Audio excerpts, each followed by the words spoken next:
Well, hello again everybody. Happy New Year to all of you. Here's a quick update on what's happening here in cold, rainy Hampshire in the middle of January. I've moved my little studio up to the loft above our garage.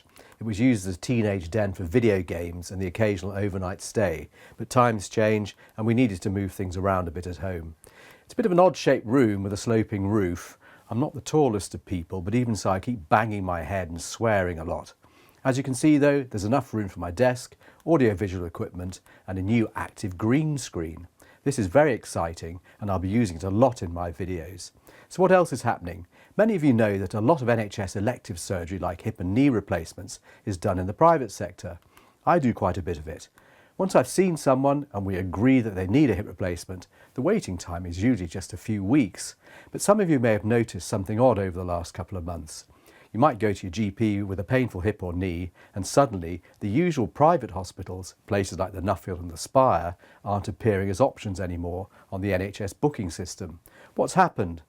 Well, the old system called Choose and Book, now known as the NHS e-referral service, is how NHS patients are offered a choice of hospitals, including both NHS and private providers.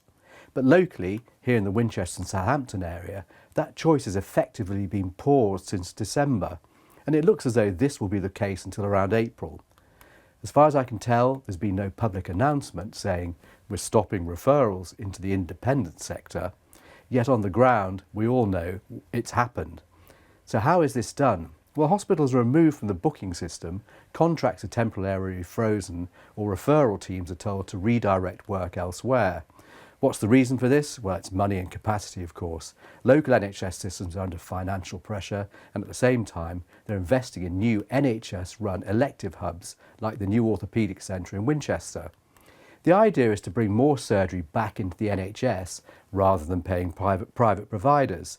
That might make sense on paper, but for patients it can feel like choice has suddenly vanished overnight. So if you've been wondering why your referral options look different this winter, you're not imagining it. It's real, it's happening, but it's just not being talked about in public. I have been told that normal service will be resumed in April, but in the meantime the waiting lists of course will increase. It's peak winter pressure time in the NHS and that means elective cases are often cancelled at very short notice. It's hugely worrying and frustrating for everybody. But on a more optimistic note, there is plenty of capacity at the Nuffield where I work. So if you've got health insurance or you want to self-pay, we can offer you surgery next month. I'll be doing some ReCerf ceramic on ceramic resurfacings this month. In fact, I've got one coming up next week. If you've got any comments or questions, please leave them below. If you want to get in touch, my contact details are below in the description. Thanks for watching and I'll see you all again next time.